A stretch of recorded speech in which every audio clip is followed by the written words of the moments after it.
and Sancho coming back as well. On Bruno Fernandes, let's just get behind our captain.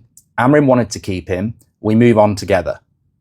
But if, like me, you felt that Manchester United should maybe move on from Bruno Fernandes because the money was incredible, then that doesn't mean that you're wrong to say I still would do it.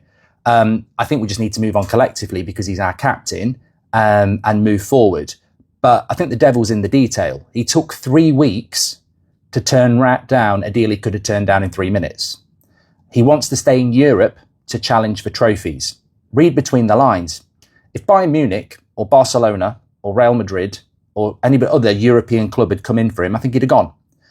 But they were never going to pay the money that Al Hilal were, so he stays. So I think at the end of the day, I respect Bruno for that. I think some people might go, oh, he wasn't committed to the cause. I think Bruno Fernandes probably has sent a very big message to Manchester United that none of us ever could. I want to leave. I want to leave this club that he sees more of than us. I want to go. The way you behaved this last year, the sacking of people, what's been going on the pitch, I want to go. And if a club in Europe came in for me and they'd pay the money, I would go. But I don't want to go to Saudi. I don't want to be the cash cow for you to make a load of money. I'm not ready to go to Saudi at the moment. There's nothing wrong with Bruno Fernandes doing that. In a way, I like him even more.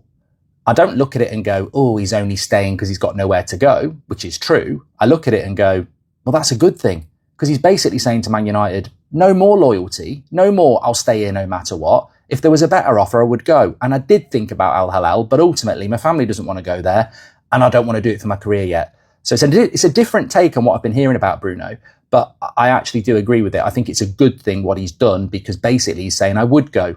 If it was Real Madrid or Bayern Munich, I would go, but they're not going to pay that money, so I'll stay here. But I'm not staying here because I want to.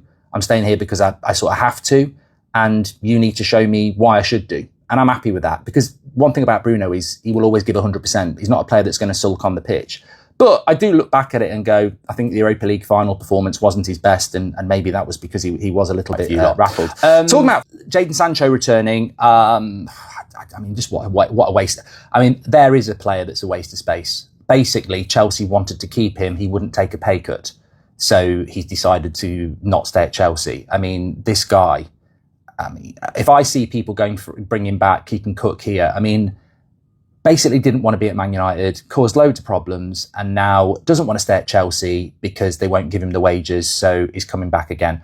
1 year left on his contract, probably going to look to run it down in a year's time so he can make a load of money again. I mean, ill-advised or not, that guy needs to study his career because what an opportunity that was to take a pay cut and go and play for Chelsea. And no. I mean, look, maybe he's got something better lined up. But the Mbeumo story, really, really interesting. And I've got to give a big shout out to Ben Jacobs on this. I mean, he's just been so good this summer so far. And I think it's, a few people have, but yeah, I think Ben Jacobs has been good, especially around the Bruno Fernandes stuff. And he actually messaged me on the plane yesterday saying I think Bruno's going to stay, but obviously I couldn't go live, but I've got the messages. So look, he's been very good on that. But with the Mbeumo stuff, he was obviously talking about it with Beth last week.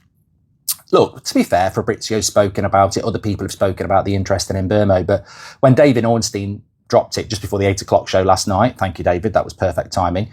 Yeah, it's another Cunha situation, isn't it? Where we've got a player that wants to come and play for Manchester United. I've got to say, even I'm surprised by that. I'd want to play for Man United. You'd want to play for Man United. But the fact that he wants to come and play for Manchester United over Arsenal, Newcastle or whoever is crazy. I mean, we still do have that pull. And the annoying thing is, it's like Margot Robbie going out with not having a shower for 3 weeks and not brushing her teeth, and people still fancy her. That's what I look at Man United, because ultimately that's what the Glazers and Sir Jim have done to Man United. We're clearly still very attractive, even though our breath stinks of rubbish, a garbage trailer, as they'd say here. So, it's amazing. It's great in a way. If you want the Glazers and Sir Jim Radcliffe gone, then we've been very lucky that people like Mbeumo and Cunha will still come to us. There is a bit of a kicker, though, with Mbeumo, and I have said this myself. I've never had any information on this at all, so I bow down to those that have. But we've still got to pay what Brentford want. And even this morning, there's talk that Brentford wants 62 million or 60 million pounds because they feel he's the same as Cunha. And It's all right Cunha wanting Man United, but I did say this yesterday morning. That's not going to, there is no release clause on this one. So if Brentford say, we want 60 million or we're not going to let him go, and Newcastle say, we'll give you 60 million, and then Mbeumo says, I want to go to Man United, it's not that we won't end up with him, it's just that it'll be a long, protracted affair. It could go on for weeks and weeks. And what I don't want to see happen is, oh, Mbeumo wants to come to us, Bruno's staying, we won't get Mbeumo. We've got to get this deal done now. And I think, ultimately, I think we will do.